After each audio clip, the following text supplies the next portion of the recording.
रूप चैतन्यमय परमानंद अनूप समय सारमय आत्मा मैं ही हूँ निज रूप। स्वयं सिद्ध सर्वज्ञ स्वभावी परमात्म का अभिनंदन अज अनादि मध्यांत आत्मा का कर कोटि कोटि वंदन। वीतराग सर्वज्ञ हितंकर अरहंतों का सिद्धों का वंदन अभिनंदन करते हैं सभी संत भगवंतों का। अपने अपने इष्ट देव को सभी मानते हैं सर्वज्ञ अपने अपने गुरुजनों को सभी मानते हैं मर्मज्ञ। दिव्य ध्वनि अनुसार रचित जो शास्त्र वही जिन वाणी है इनके ही मंगल प्रसाद से अपनी बात बनानी है। देव शास्त्र गुरु के प्रसाद से द्रव्य और पर्यायमयी वस्तु का स्वरूप जो जाना जाता है आनंदमयी। यथा योग्य वंदन अभिनंदन करके आदर करता हूँ जैसा जो कुछ जाना मैंने उसकी चर्चा करता हूँ। स्वयं सिद्ध जो सभी द्रव्य हैं वे अनादि से हैं जैसे अनंत काल तक सदा रहेंगे स्वतः स्वयं वे सब वैसे। जीव रहेंगे जीव सदा ही वे जड़ रूप नहीं होंगे जड़ भी जड़ ही सदा रहेंगे चेतन रूप नहीं होंगे। द्रव्य रूप से यह निश्चित है इसमें कुछ अदला बदली कभी नहीं हो सकती एवं कभी नहीं होती भाई। यह त्रैकालिक परम सत्य है इसे सभी स्वीकार करो। यह त्रैकालिक परम धर्म है इससे ना इनकार करो। जैसे द्रव्य द्रव्य रूप से कभी न बदले बात अटल वैसे वह पर्याय रूप से नित बदले प्रतिपल पल पल। जैसे द्रव्य अपरिणामी है वैसे ही परिणामी है द्रव्य रूप से कभी न बदले पर पर्याय बदलती है। नहीं बदल कर नित्य बदलना यह स्वभाव की खूबी है नित्य बदल कर नहीं बदलना यह भी बात बखूबी है। वस्तु नित्य है और अनित्य है नित्यानित्य जरूरी है। शादवाद की अद्भुत महिमा जिन शासन की खूबी है। पर्यायों के परिवर्तन की अद्भुत कथा निराली है जिसे समझ कर भव जीवों की आंखें खुलने वाली हैं। सभी द्रव्य परिणाम में नित्य अपने क्रम नियमित भावों में क्रम नियमित पर्यायों में हर अपने अपने भावों में।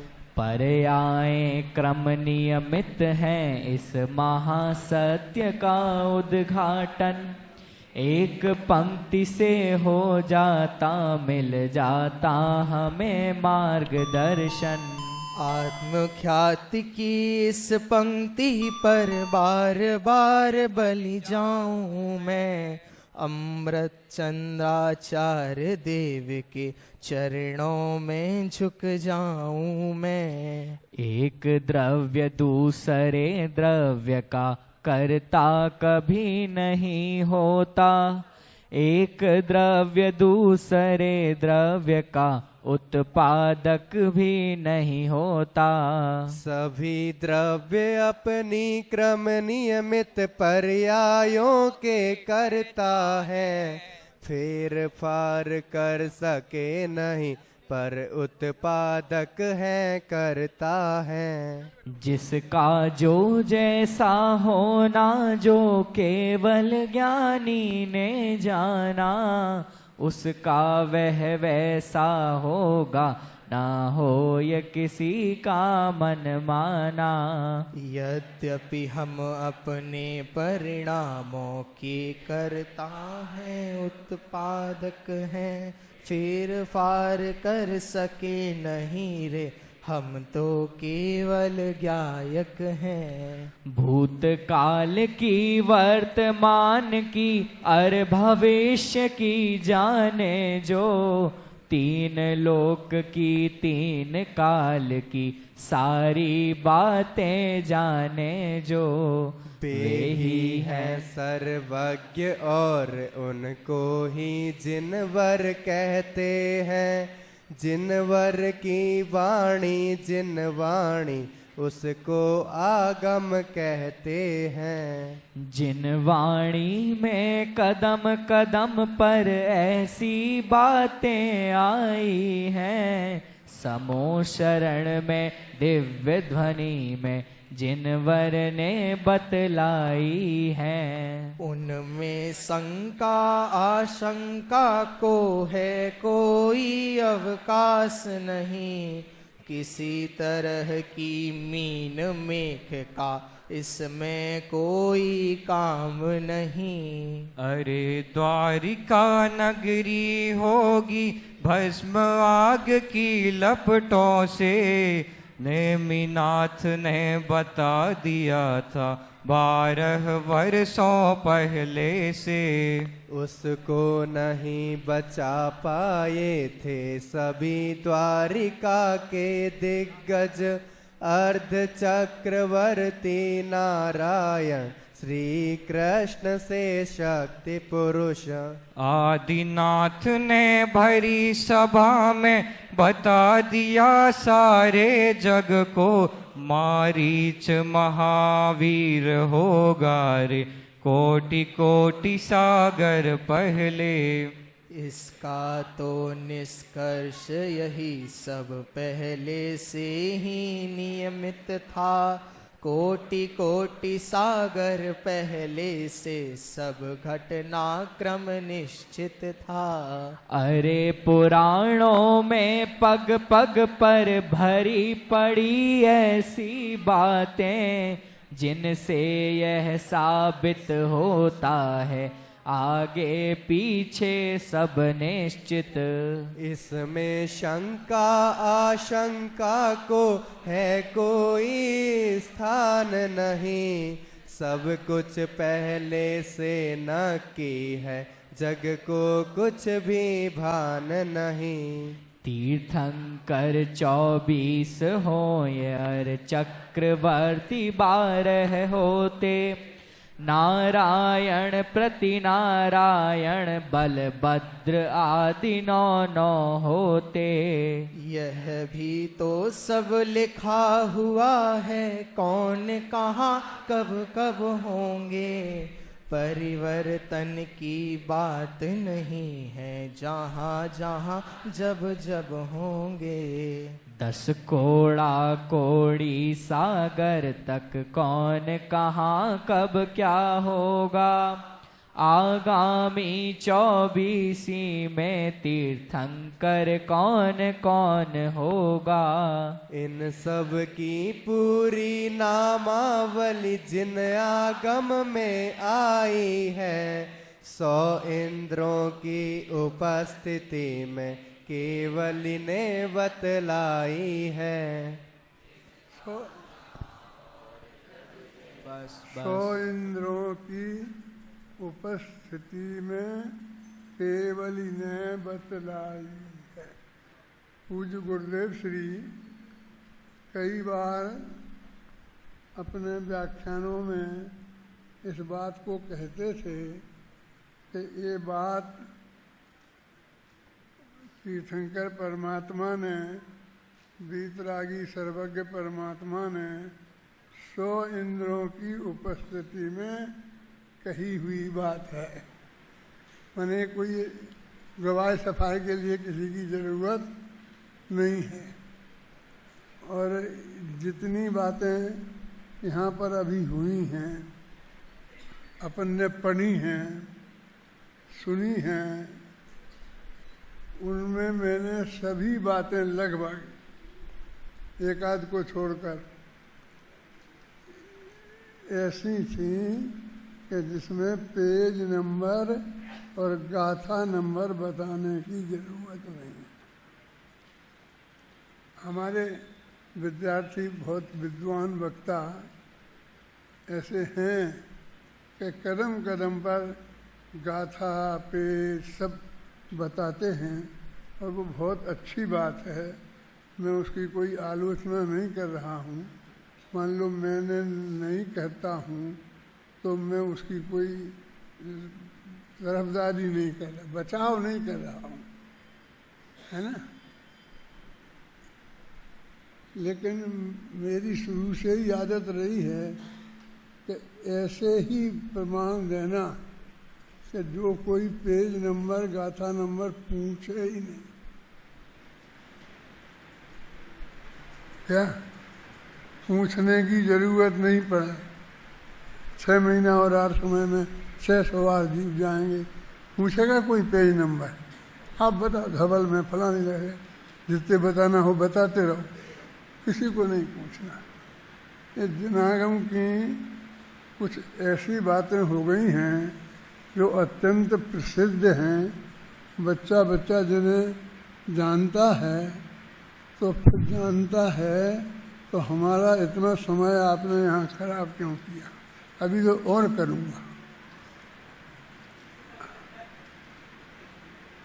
मैंने रात के 1 बजे तक इसको पढ़ा है। 12 बजे तुम चले गए थे ना तो उसके बाद भी हम 1 बजे तक बैठे रहे पढ़ते रहे। 75 गाथा तक हमने पढ़ा, 75 छंद पढ़ा था। वो सब ऐसी बातें हैं, आपको भी सुनाऊंगा मैं। वो निरर्थक नहीं थी जो मैंने रात को 1 बजे तक पढ़ी थी। अभी जो अपन ने ख़त्म किया वो कहाँ किया, कौन सी गाथा है? 19 नंबर छंद तक। 19 नंबर 19वीं गाथा तक 100 इंद्रों की उपस्थिति में केवली ने बतलाई है। केवल स्वामी ने कहा है। अभी और कहूँगा मैं। सारे प्रमाण जो हमने अपनी उन पुस्तकों में दिए हैं, गुरुदेव ने दिए हैं, आप लोगों ने कई सभाओं में दिए, देते रहते हैं और देते रहना चाहिए। उसकी मैं आलोचना नहीं कर रहा हूँ। और मैं अभी आपको सुनाऊंगा कि एक बार, क्योंकि मैं बहुत बड़ी बात करने वाला हूँ। अब की बार सभा में जो प्रवचन में करने बैठा हूँ वो सिर्फ अपने भूतपूर्व विद्यार्थियों के लिए बैठा हूँ। मेरा गला अभी ये सूखने लग गया है। क्यों आप लोगों से मैं एक परमिशन ले सकता हूँ कि यहाँ एक गिलास में पानी रख लूँ और 2-3 दफ़े सिर्फ आधा आधा घूंट ले लूँ।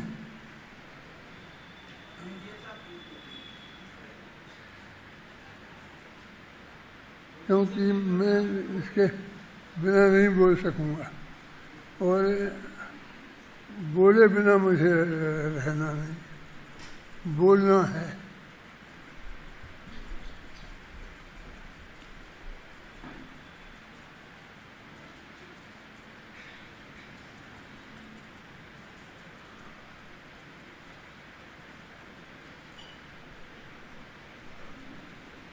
कौन सी बड़ी बात कहने वाला हूँ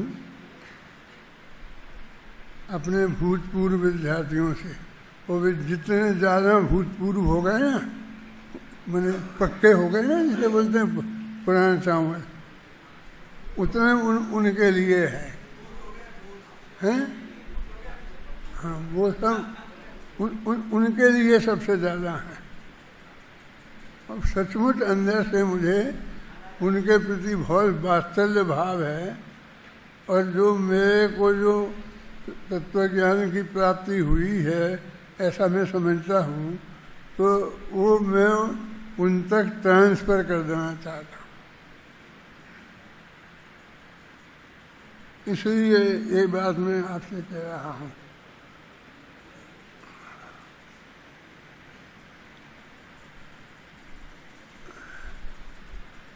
देखो 19वें छंद से यहाँ से पाठ करते हैं।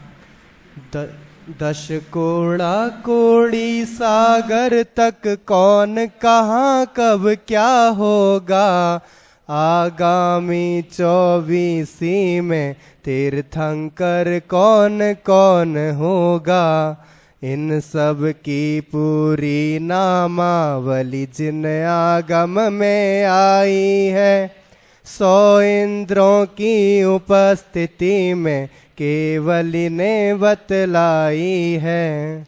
जिसका जहाँ और जब जैसा जो कुछ होने वाला है, उसका वहाँ वही सब होगा, नहीं बदलने वाला है। उसको इंद्र जिनेंद्र कोई भी कभी बदल ना पावेंगे, जो मानेंगे वे ज्ञानी अज्ञानी मान न पावेंगे। कार्तिकेय अनु। देखो, मैं अपनी बात की संधि बैठाने के लिए कल जो मैंने बोला था, थोड़ा सा 1 आध मिनट मैं उसमें से बोलूँगा। हमने मंगलाचरण के रूप में त्रिकाली ध्रुव भगवान आत्मा, उसके बाद पंच परमेष्टि, उसके बाद देवसास गुरु, इन सबको याद किया था कल अपन ने विस्तार से, और फिर द्रव्य स्वभाव की बात की थी कि द्रव्य स्वभाव में कुछ भी बदलने की बात नहीं है ना। द्रव्य स्वभाव में कुछ भी बदलने की बात नहीं है, अनंत काल तक नहीं बदलने की बात है।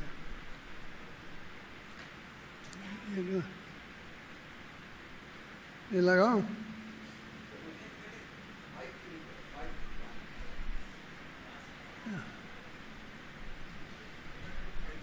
क्या कह रहे बार बार, क्या कह रहे?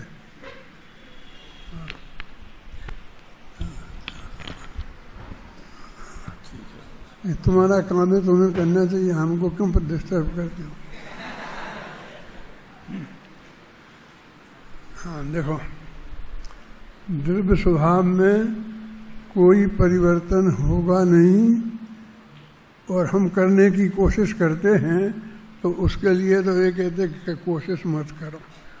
अब पर्याय स्वभाव की बात है, जिसमें अपन ने कहा था कि द्रव्य स्वभाव नियम से नहीं बदले, कभी ना बदले, कभी ना बदले को नित्य ना बदले।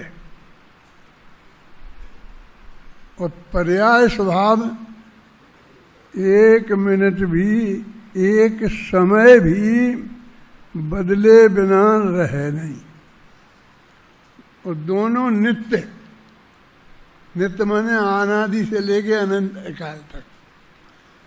वो पर्याय स्वभाव जो प्रति समय बदलने वाला है, उसके बारे में एक प्रश्न है कि वो बदलने का नियम क्या है और नियामक कौन है। क्योंकि नहीं बदलता है वहाँ तो कोई बात ही नहीं है। अब बदलेगा तो बदलने का कोई नियम है, और उसका यदि कोई नियामक है, कोई है व्यवस्था नियंता कि भाई ये कर नक्की करेगा कि ऐसा बदलना है, ये बदलना है। तो कहते हैं कि नियम पक्का है कि नहीं बदलेगा प्रति समय, और वो अनादि से लेके अनंत काल तक का बिल्कुल पक्का नक्की है। मैं मुद्दे की बात पर जा रहा हूँ, ख्याल में है ना। यदि कोई अत्यंत आवश्यक बात हो तो मुझे बाद में बता देना, अभी कोई डिस्टर्ब करने की कोशिश नहीं करना, है ना। नियम से बदलेगा प्रति समय, बात इतनी ही नहीं है, वो बदल का कर क्या होगा, कैसा होगा, किन कारणों पूर्वक होगा, वो सब पूरी अपनी व्यवस्था के साथ है। ये बात मैं इसलिए कह रहा हूँ कि आप सबको इस बात पर पक्का भरोसा है, ऐसा मैं मानता हूँ और मैं पक्की कर रहा हूँ आपसे, क्योंकि उसके आधार पर मैं आपसे कोई बात करने वाला। इसमें आपको कोई शंका है किसी को कि वो बिल्कुल नक्की है कि अनादि से है और किसी ने किया नहीं है, और प्रत्येक द्रव्य का बिल्कुल स्वतंत्र रूप से है, और जब जो बदलेगा, जिस समय जिस रूप बदलने की बात नक्की है, उसके जो सारी व्यवस्थाएं हैं, कारक साकल्य है। कारक साकल्य तो समझ गए ना, वो क्या क्या कारक होना चाहिए, वो सब निमित्त उपादान सब लगा लेना, जो भी होते हो तुम्हारे दिमाग में हो, वो सब भी पहले से नक्की है, नक्की है ना। लेकिन अब अनादिकाल के अपने घर में रखी रहती है कोई चीज़, तो वो समय पे हाथ में आना बहुत कठिन काम है ना, हम खोजते ही रहते हैं। यदि हमारी पत्नियां हमको उठा के ला के नहीं दे तो हमें कभी समय पे वो चीज़ मिले ही नहीं। तो ऐसा यहाँ भी कोई पत्नी की जरूरत पड़ेगी क्या, है? कहते नहीं, वो पूरी व्यवस्था है, सब कारक साकल्य बिल्कुल सुनिश्चित है, समय पर आएगा, होगा, और वो काम होगा। ये बात मैं पक्की इसलिए कर रहा हूँ क्योंकि आपके दिमाग में कुछ कच्चापन रह गया तो उसकी व्यवस्था करने का भार आपके माथे पे रहेगा, और आपके माथे का भार जब तक उतरेगा नहीं, आप ध्यान नहीं कर सकते हैं। तो ध्यान वाले पंडित जी मुझे दिख नहीं रहे हैं, हाथ उठा, होंगे तो जरूर। कल शाम को ध्यान का प्रवचन हुआ था ना, क्या नाम मैं भूल गया, अरुण अरुण अरुण है भैया? हाँ, नहीं आए, खैर कैसे सुनेगा। मैं क्या कह रहा था कि वो ध्यान के पहले पूरी सामग्री भी व्यवस्थित होगी, जो जरूरी होगी वो सामग्री भी तुझे, तेरे माथे पर रंच मात्र भी भार नहीं है। मैं आज ध्यान का स्वरूप बताने वाला हूँ। ये सारे तीर्थंकर घर से निकले, सब छोड़ दिया, आजीवन अनंत काल तक के लिए मौन व्रत ले लिया, बोलूँगा ही नहीं। वो तो दिव्य खेती तो दिव्य ध्वनि है ना, मोक्ष में तो बोलना ही नहीं है, और अंत तक सब लेकर के, और एकदम कुछ नहीं, कोई इशाराबाजी नहीं, कुछ नहीं, नंगे दिगंबर, और एकदम जंगल में चले गए। मैं बहुत सोचता था कि वहाँ जाकर के ये क्या ध्यान करते होंगे। वो ध्यान के लिए कि के लिए कि ऐसे जंगल की ज़रूरत है, हैं? जंगल ऐसा बाधक भी नहीं है, सब सहज है, जहाँ भी हो वहीं हो जाएगा। तो ये क्या होता है, आदिनाथ से महावीर तक जब दीक्षा लेने के बाद उनने ध्यान किया तो कैसा ध्यान किया, आज मैं वो बताने वाला हूँ। और बाकी के 6 दिन उसके लिए तुम लोगों से लड़ने वाला हूँ।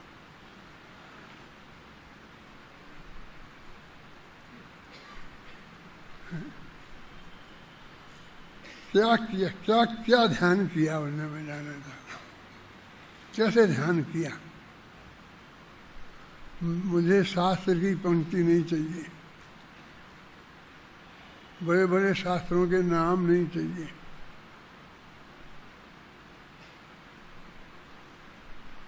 आप लोगों ने बहुत अभ्यास किया है और वो बहुत अच्छी बात है। मेरे से भी जितना बना है मैंने किया है और मैं उसको अपनी निधि मानता हूँ, सब संपत्ति मानता हूँ। ख्याल में आई ना? इसलिए आप ही उपयोगिता नहीं है, घबराना नहीं। महावीर ने वो नहीं किया था, आदिनाथ ने वो नहीं किया था। ध्यान कैसे किया था, ध्यान के लिए कितनी सामग्री की जरूरत है, वो तो सब छोड़ के निकले थे, कुछ लेके तो निकले ही नहीं। मुट्ठी भी नहीं बांधी, बस ये भी सब खुला, जैसा था जैसा रहे।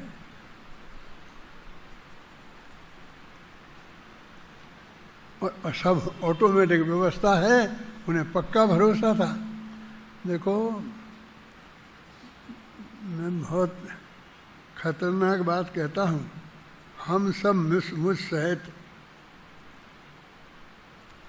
अभी तक एक गुरुदेव श्री के द्वारा दिए गए तत्व ज्ञान की सब बातों में पक्के हैं।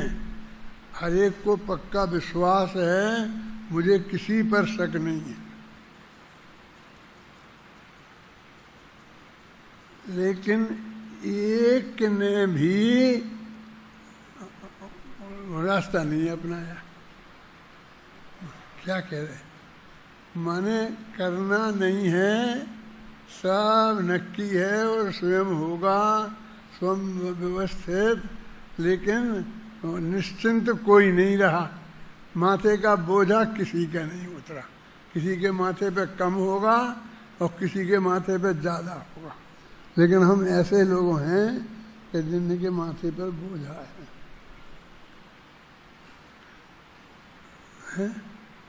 तो इसलिए मैं ये कहता हूँ, मुझे वो बोझा उतारना है।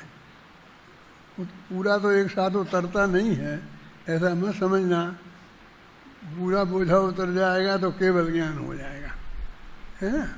लेकिन जिस भव में जितना हो सकता है उतना उतरना चाहिए, इस भावना से मैं ये बात कर रहा हूँ कि जब सब नक्की है और वो निकल गए तो अब क्या करना है उन्हें। वो कहते कि साहब करना तो कुछ नहीं है, लेकिन ये होता है ना जबरदस्ती, इसे रोकना है। मैं ये नहीं सोचूं, मैं ये नहीं, देखो माँ चिट्ठई, माँ जम्पई और माँ चिंतई तो हो गया, माँ चिट्ठई चिंतई, ये तीनों हो गया। तो ऐसा कहता है कि ये सब हम उनने तो कहा था नहीं करने को, और हमने उनको जो करते थे ना उनको नहीं करना शुरू किया। क्या समझना है, हमने क्या किया, उनको नहीं करना शुरू किया। क्या बंदे समझ में आया? हाँ हाँ, मैं कोई चेष्टा नहीं होने, अपने शरीर में चेष्टा नहीं, हिलने नहीं दूंगा, एक शब्द नहीं सोचूंगा, एक शब्द नहीं बोलूंगा। क्यों? हम इसमें इस पे उतर गए। अब हमको ना करना है और ना नहीं करना है। अब इसके बीच में कुछ है, दिखता है?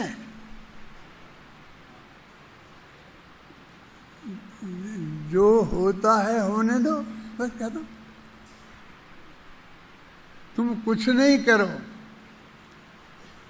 ये करना। तो मैंने तो अपनी उस पंक्ति में लिखा है कि वो तुम्हारा नहीं करना कैसे करें ये बता दो। बोलो भाई, निकालो वो छंद।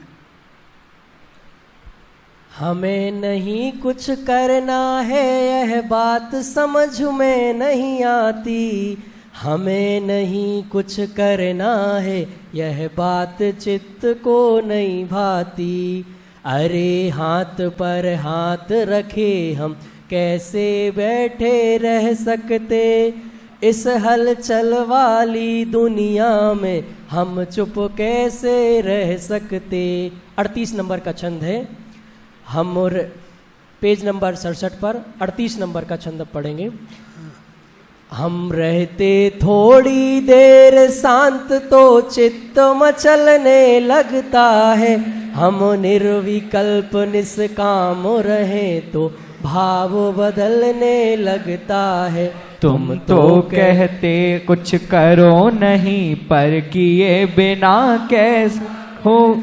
तुम कहते आत्म राम भजो, पर भजे बिना होगा कैसे। भजना भी तो करना है, आखिर तुम करने पर आए। ना करना कहते रहे, किंतु आखिर हम करते ही आए। हम बहुत सोचते हैं भाई, आखिर ना करना हो कैसे। है प्रश्न हमारा तुमसे ही, ना करना हो कैसे। तब वहाँ से प्रश्न चल रहा है। कहाँ से चल रहा है प्रश्न है? 32 नंबर छंद से दादा। हाँ बोलो, पढ़ो। 31 प्रश्न नंबर 66 नंबर का पेज 31 नंबर का छंद है। हाँ। पर में तो नहीं उलझना है, ना पर में जमना रमना है।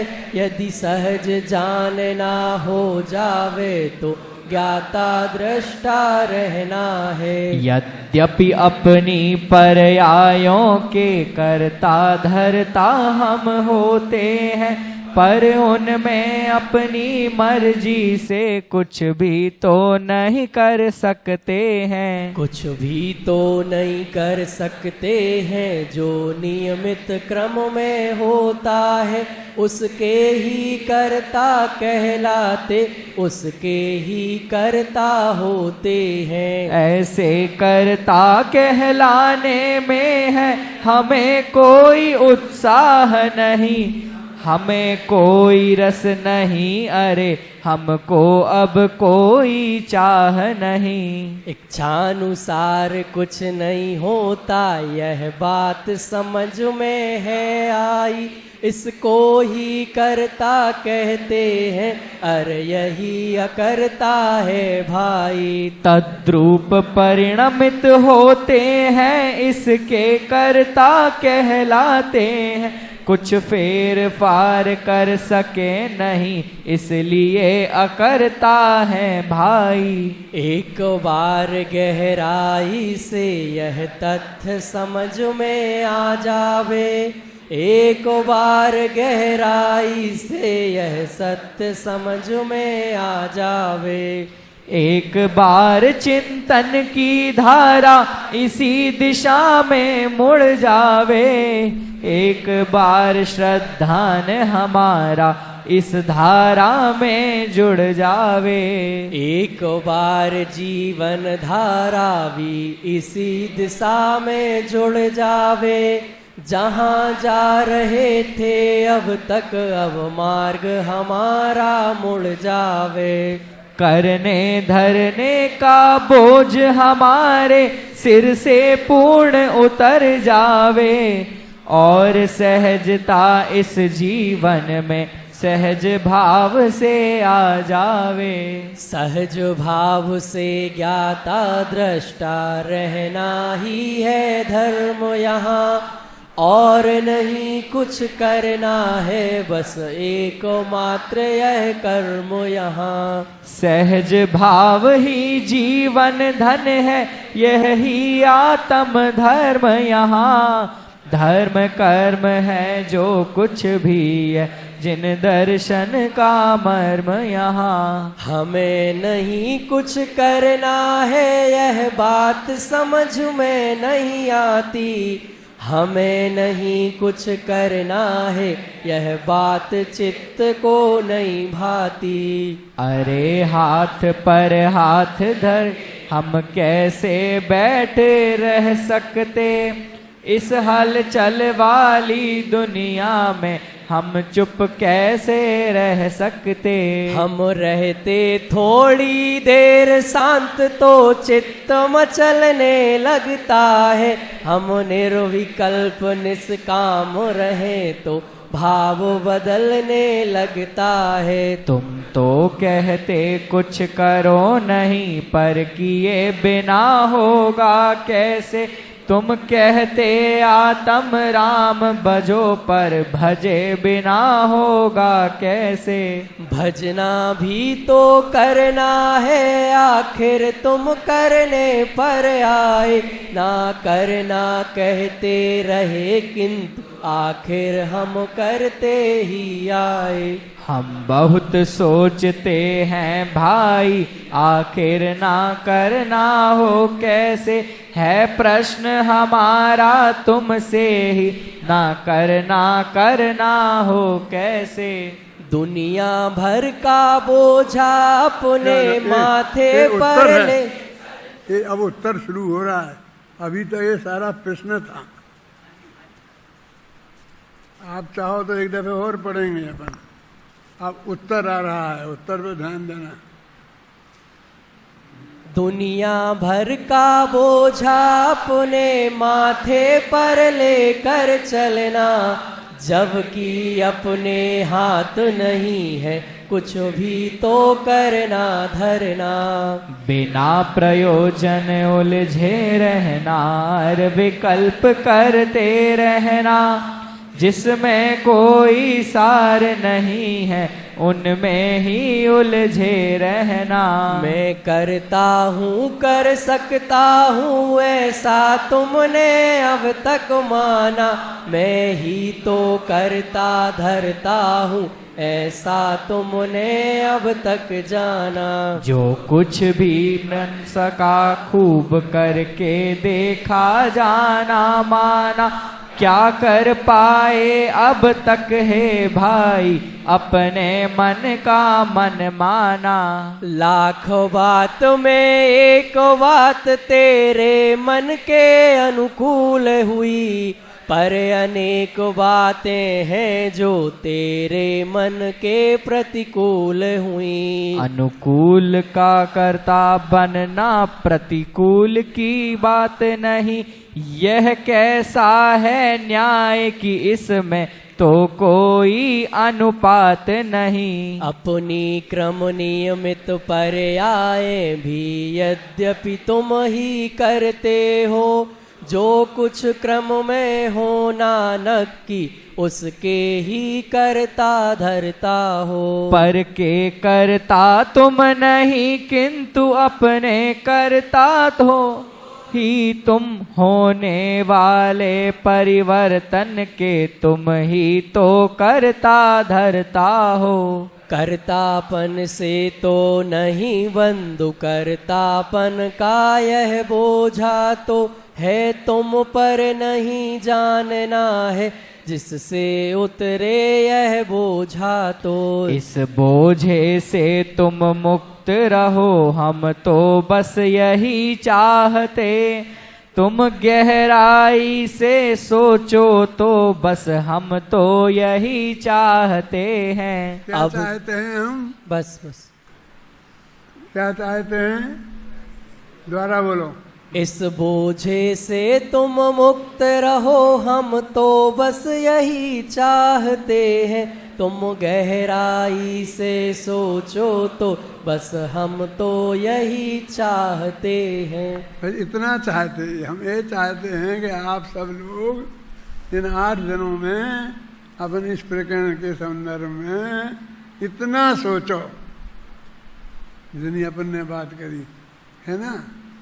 और कुछ नहीं है, करना धरना छोड़ना ये तो हमारे हाथ में है ही नहीं।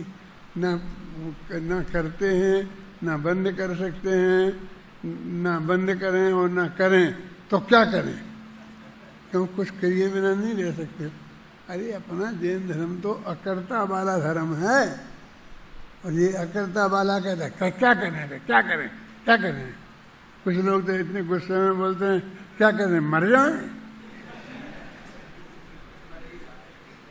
मर तो रही हो प्रति समय, यूं भाव कर्म और भाव मरण सदियों से करता आया हूँ, निज अनुपम गंध अनल से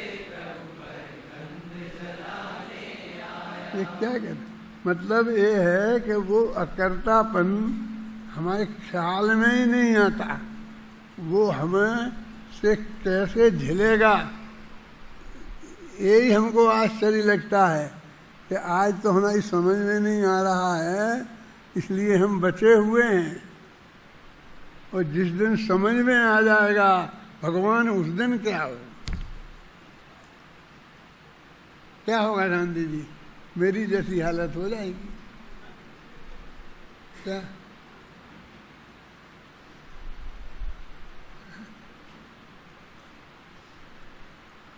अरे साहब क्या करे, ये करे, ये करे, वो ये कर रहा, वो ये कर रहा, वो ये कर रहा। वस्तु का स्वरूप क्या है, वो जो बोझा माथे पर लिया हुआ है ना, वो माथा बोझा माथे से उतारना है, वो कर तो रहे ही नहीं है, कोई समस्या तो है ही नहीं, ना तुम्हारी ना किसी की। क्यों, सब में सभी चाहते हैं ना, हम नहीं चाहते हैं, और तुम चाहते हो तो तुम्हारे हिसाब से हो जाता ना है? क्यों बेटा, पढ़ो आगे भाई थोड़ा। 45 नंबर का चंद। दादा पुराने वापस आए कि अभी जो चल रहा था वही चलाएं? सुना दो, तुम्हें सुनना है तो।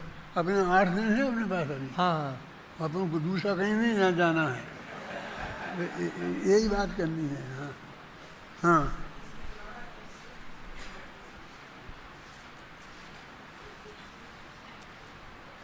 तुम्हें एक दफ़े पढ़ाऊँगा तो मैं घर पे 3 दफ़े पढ़ूँगा।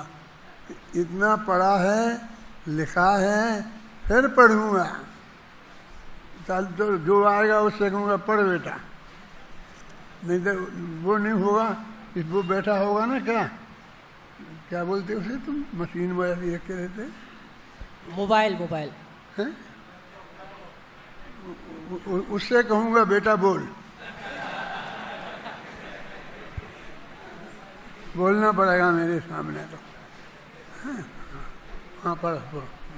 40 नंबर का छंद। हाँ।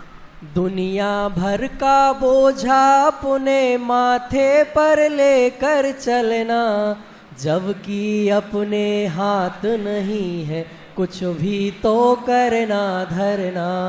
बिना प्रयोजन उलझे रहना, और विकल्प करते रहना, जिसमें कोई सार नहीं है उनमें ही उलझे रहना। मैं करता हूँ कर सकता हूँ ऐसा तुमने अब तक माना, मैं ही तो करता धरता हूँ ऐसा तुमने अब तक जाना।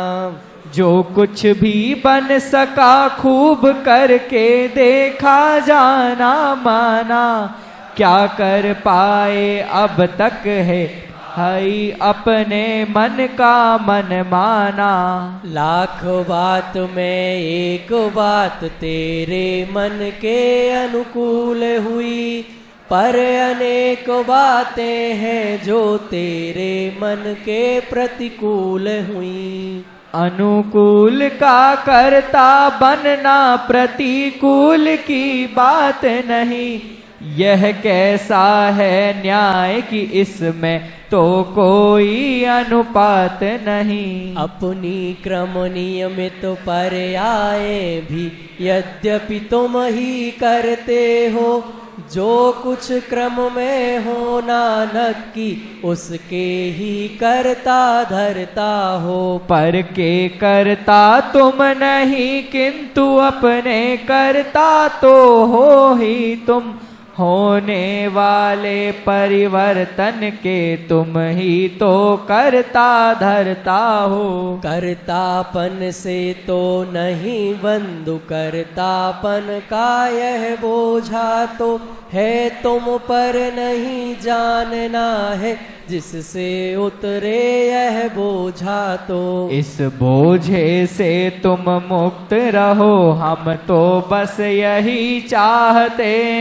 तुम गहराई से सोचो तो हम तो यही चाहते हैं। अब तक हम यही समझते थे मति के अनुसार गति होती, पर अब तो ऐसा लगता है गति के अनुसार मति होती। जब तीन तीन भव आगे के दिख जाते हैं भवि जीवों को, इसका मतलब है साफ कि भव तो पहले से ही नक्की है। जिस भव में हमको जाना है उसके अनुसार भाव होंगे।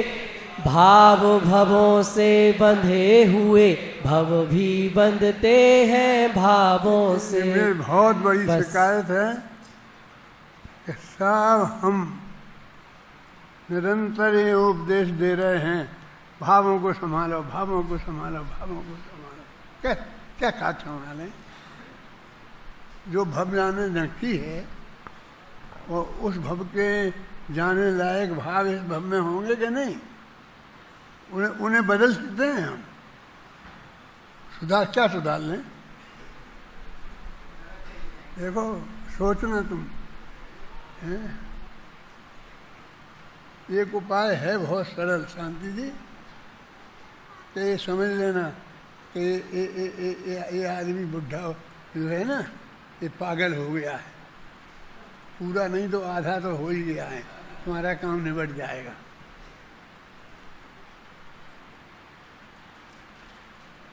और ये तुम्हारा पागलपन समझ में आए भी सागर तो इसे अपनाना, आत्मा का कल्याण हो जाएगा। हाँ बोलो भाई, पढ़ो पढ़ो। हाँ यदि मार्मिक बातें उसमें हैं, इसलिए मैं नहीं बोलना चाहता हूँ। मुझे तो सब मालूम है क्या लगा है, हम अपने मुंह से ही बोल सकता हूँ, समझ गए ना। मैं अपना क्यों गला खराब करूँ, उसमें अपने आप पढ़ के वो बोलेगा ना। बहुत बढ़िया बढ़िया बातें बोल। जिस भव में हमको जाना है उसके अनुसार भाव होंगे। भाव भवों से बंधे हुए भव भी बंधते हैं भावों से। यदि दो तरफा ही बंधन है तो नक्की है भवों का होना भव होना, यह बात एकदम पक्की है। भव पहले से ही नक्की है, भावों को तो अब होना है। भव के अनुकूल भाव होवे यह बात जरूरी होना है। जब पता नहीं है कि हमको आखिर किस भव में जाना है, और वहाँ जाने को अब कैसे भावों को करना है। सब होगा सहज अरे इसमें चिंता ना आपको करनी है। करना धरना कुछ नहीं बंधु, जो होना है सो नक्की है। तुमको तो अपने जीवन में बस सहज एकदम रहना, जानो देखो बस सहज जानते रहना है। बस सहज जानते रहना है, बस सहज देखते रहना है। आत्म का तो बस काम यही ज्ञाता दृष्टा ही रहना है। बस ज्ञाता दृष्टा रहना ही है आत्म ध्यान का रूप यही। बस आत्म में जमना रमना है आत्म ध्यान का रूप सही। यही है असली ध्यान, इसी से केवल ज्ञान उपजता है। इससे ही शांति प्राप्त होती, इससे आनंद बरसता है। मार्ग में चलने वाले यही निरंतर करते हैं, इससे ही मुक्ति मिलती है जहाँ अनंत काल तक रहते हैं। ये मुक्ति इससे ही मिलेगी। ये मुक्ति को प्राप्त कराने वाला ध्यान है। वो नाम वाम से मेरे झंझट में नहीं पड़ता हूँ कि फलाना है कि फलाना नहीं है। कोई मेरे से ये चर्चा करने नहीं आना कि कौन सा ध्यान है जी, क्या है। इससे मुक्ति मिलती है, ये वो ध्यान है। पर ऊपर से पढ़ा 2-3-4 पंक्तियां। बस सहज जानते रहना है, बस सहज देखते रहना है। आत्म का तो बस काम यही ज्ञाता दृष्टा ही रहना है। बस ज्ञाता दृष्टा रहना ही है आत्म ध्यान का रूप यही। बस आत्म में जमना रमना है आत्म ध्यान का रूप सही। यही है असली ध्यान, इसी से केवल ज्ञान उपजता है। इससे ही शांति प्राप्त होती, इससे आनंद बरसता है। मोक्ष मार्ग में चलने वाले यही निरंतर करते हैं, इससे ही मुक्ति मिलती है जहाँ अनंत काल तक रहते हैं। क्रम नियमित पर्यायों की यह चर्चा अजब निराली है। जो समझेंगे भव्य उन्हें यह मुक्ति दिलाने वाली है। सभी लोग यहाँ से निकलते ही और ये ध्यान कर सकते हैं। बस इस अपने ज्ञान पर्याय को जो तुम गाइड करते हो ना, यहाँ लगे ये लगे ये लगे लगे, वो मत करो। जानने दो जो भी जाने। अब मैं ऐसा कोई नाम अशुभ नाम नहीं लेना चाहता हूँ। अमृतचंद में है वो हिम्मत, द्रव्येषु पुरी साधिसु है? कोई भी पदार्थ तेरे ज्ञान का गेय बने, चिंता मत कर। बस वीतरागता रहनी चाहिए। तो अपने राग देश से नहीं कर निर्णय कि मैं इसका करूँगा इसका नहीं करूँगा। सहज ज्ञान के परिणमन को होने दो, और अनादिकाल से व्यक्ति है उसका गेय बनना, उसे बनने दो। तुम ज़्यादा होशियार मत बनो।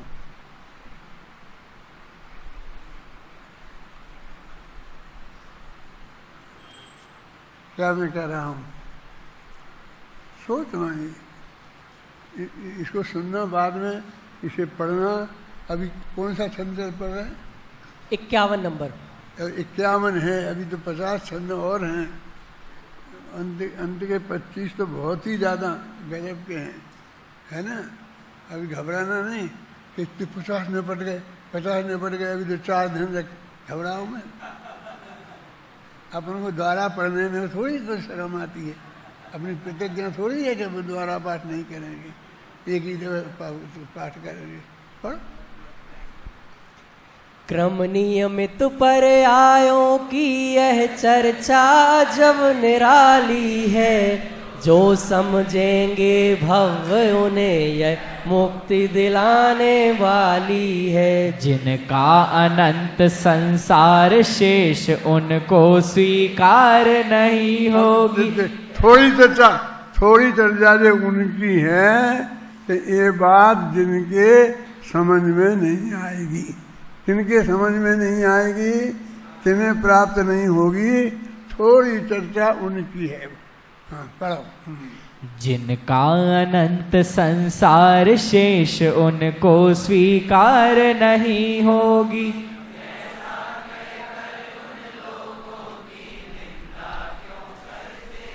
जिनका ये प्रश्न है, वो शिष्य कह रहा है कि जिनका संसार शेष है उनकी समझ में नहीं आएगी।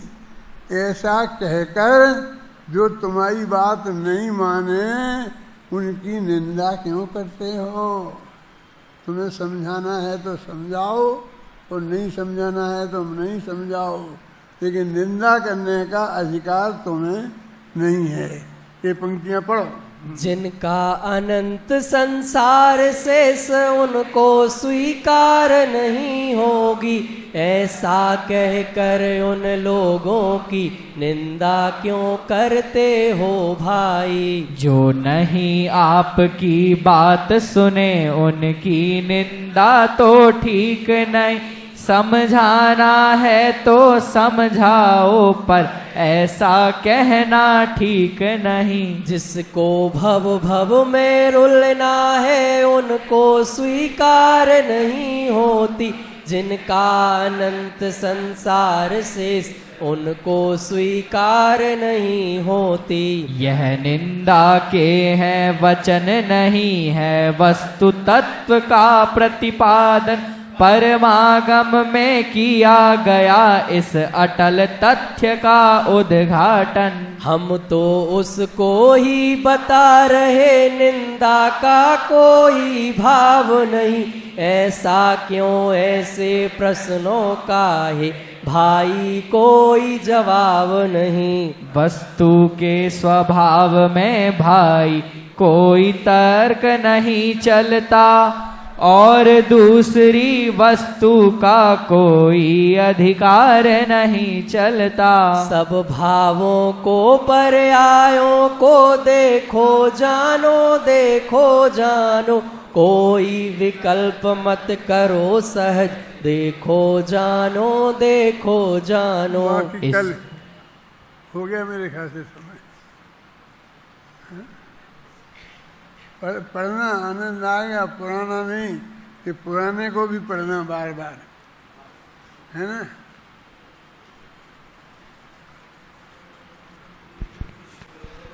स्वरूपी अविनाशी हूँ आत्मस्वरूप, सहजानंदी शुद्ध स्वरूपी अविनाशी हूँ आत्मस्वरूप।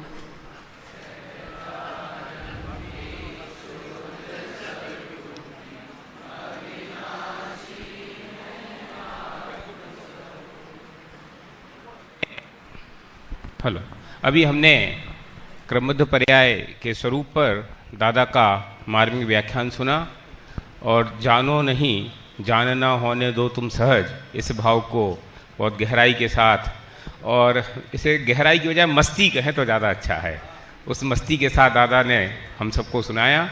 मैं जिनेंद्र शास्त्री से निवेदन करूंगा कि वे सभा के अंदर प्रवेश करें, और मैं निवेदन करूंगा श्रीमान शुद्धात्म प्रकाश जी भारिल साहब से, परमात्मा प्रकाश जी भारिल साहब से, आदरणीय गोदिका जी से कि कृपया मंच पर आ जाएं 2 मिनट के लिए। और मैं बड़ी बाई और छोटी बाई से भी निवेदन करूंगा कृपया 2 मिनट के लिए मंच पे आ जाएं।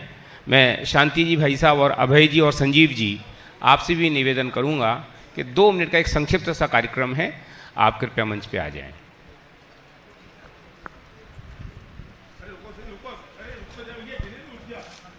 नहीं, आने दीजिए, आने दीजिए।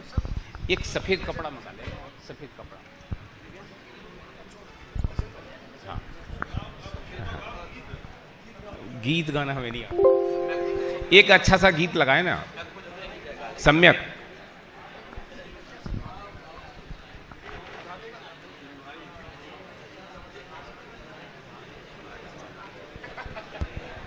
था। आओ रे ज्ञानानंद की डगरिया, आओ रे ज्ञानानंद की डगरिया, तुम आओ तुम आओ रे, ओ गुण गाओ रे गाओ, तुम आओ रे आओ, चेतन रसिया आनंद रसिया, आओ रे ज्ञानानंद की डगरिया।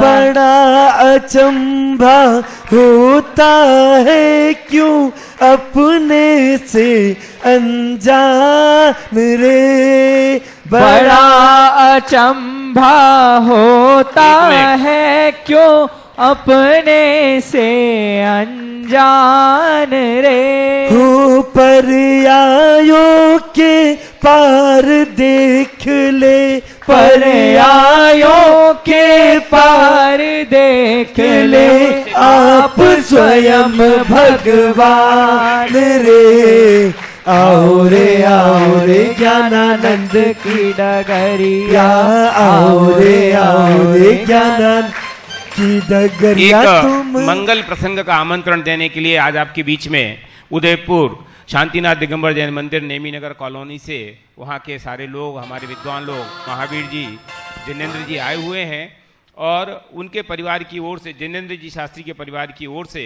वहाँ विधि नायक शांतिनाथ भगवान 11 इंच की स्फटिक की प्रतिमा विराजमान हो रही है। उनकी भावना ये थी कि मैं दादा के हाथ से उसका अनावरण कराना चाहता हूँ, इसलिए वे उस प्रतिमा को लेकर के आज यहाँ आए हैं और दादा अपने कर कमलों से उसका अनावरण कर रहे हैं। मैं निवेदन करूँगा आदरणीय दादा से कि वे इस प्रतिमा का आमंत्रण करें और आप अनावरण करें और आप सबको आमंत्रण है आज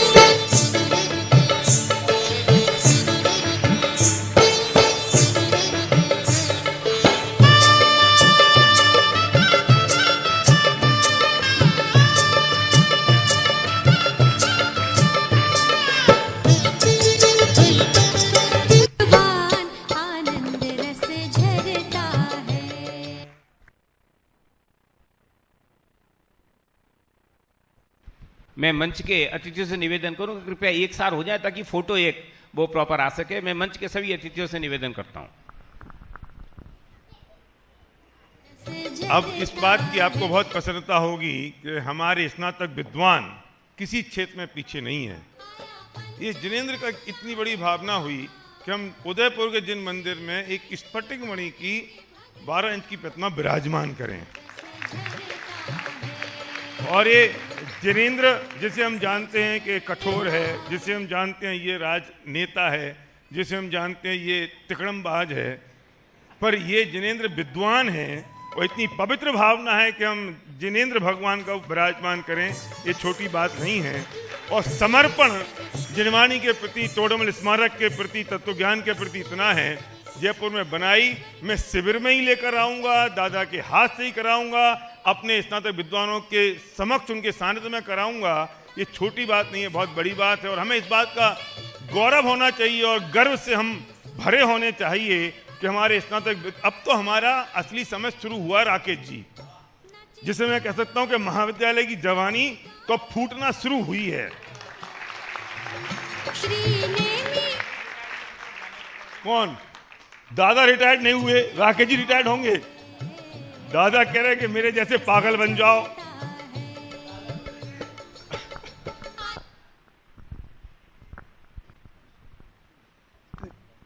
इसे मेरे पे भरोसा नहीं है कि मैं उदयपुर आऊंगा, इसलिए जो यहाँ करा रहा है। मेरा अभी भाव है कि मैं जाऊंगा।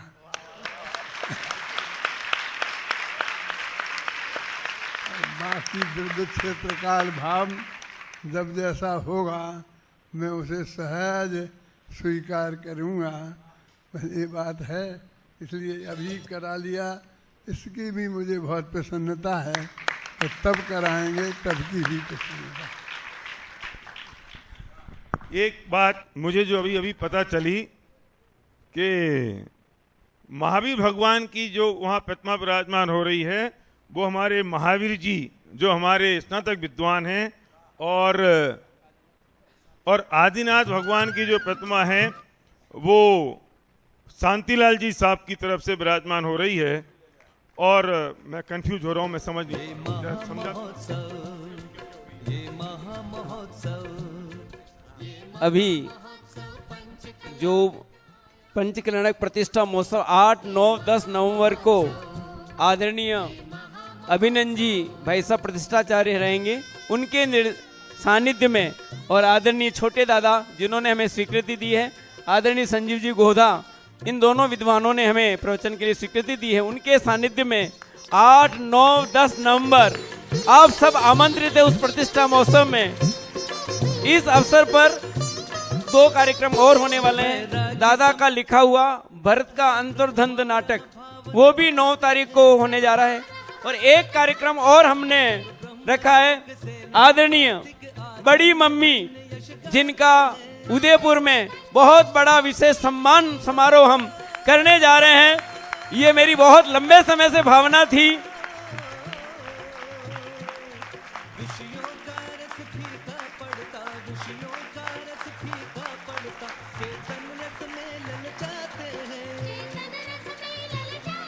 इससे पता लगता है इतनी तालियों से कि बड़ी मम्मी से कितना स्नेह है। सभी शास्त्रीय स्नातक विद्वानों की ओर से मैं यह कार्यक्रम वहाँ करने जा रहा हूँ। मैंने वहाँ पर जितने हमारे शास्त्रीय विद्वान हैं उनसे निवेदन किया, सबने स्वीकृति दी।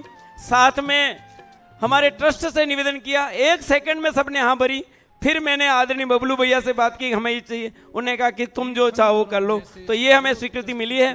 वहां पर कुल 7 प्रतिमाएं विराजमान हो रही है। समस्रण बनवाया युगमंदर स्वामी का, जो अभी तक कहीं नहीं है। युगमंदर स्वामी का समस्रण 21 इंच की प्रतिमाएं चारों विराजमान होगी। 4 अलग अलग लोग हैं। नीचे मूल वेदी, जो वेदी प्रतिष्ठा आदरणीय दादाजी ने ही वहां उनके सानिध्य में हुई थी, वहां पर अभी मूल नायक शांतिनाथ भगवान है। इसलिए स्फटिक मणि की मूर्ति विधि नायक के रूप में हमने शांतिनाथ भगवान रखे हैं। 2 प्रतिमाएं दोनों वेदी में, उसी वेदी में साइड में 18 इंच की प्रतिमा होगी, वो जितनी आ रही है वहां पर। एक आदरणीय शांतिलाल जी अखावत जिनकी तरफ से आदिनाथ भगवान की, ये हमारे स्नातक विद्वान सुरेश जी के पिताजी हैं। सुरेश जी शास्त्री अखावत, जिन्होंने यहाँ से शास्त्री करके सीए किया है, वो स्मारक के पहले सीए शास्त्री करके उनकी तरफ से है। और सुरेश जी ने भी वहाँ एक प्रतिमा विराजमान की है। उसके बाद एक प्रतिमा 18 इंची महावीर भगवान की मेरी तरफ से विराजमान हो रही है। आप सब उस कार्यक्रम में सादर आमंत्रित हैं। आप अवश्य पधारें। हमने आवासीय फॉर्म ग्रुप पर डाला है, आप उसमें भरेंगे, ऐसी मेरी भावना है। पुनः जय जिन। ये मजे की बात है कि 3 प्रतिमाएं हमारे स्नातक परिवार के द्वारा वहाँ विराजमान हो रही हैं। बहुत प्रसन्नता की और बड़ी बात है। मुझे एक नाराजगी है महावीर से। महावीर ने मुझे फ़ोन किया कि बड़ी मम्मी का हम स्वागत करना चाहते हैं, आप स्वीकृति दे दो। तो मैं नाराज हुआ। मेरे से स्वीकृति मांगने वाले तुम कौन और मैं देने वाला कौन? मेरी बड़ी मम्मी नहीं रही अब जगत मम्मी हो गई है। 1000 स्नातक विद्वानों की मम्मी हो गई हैं। तो मैं इसका ना अधिकार देने वाला हूं, न इसकी स्वीकृति देने वाला हूं।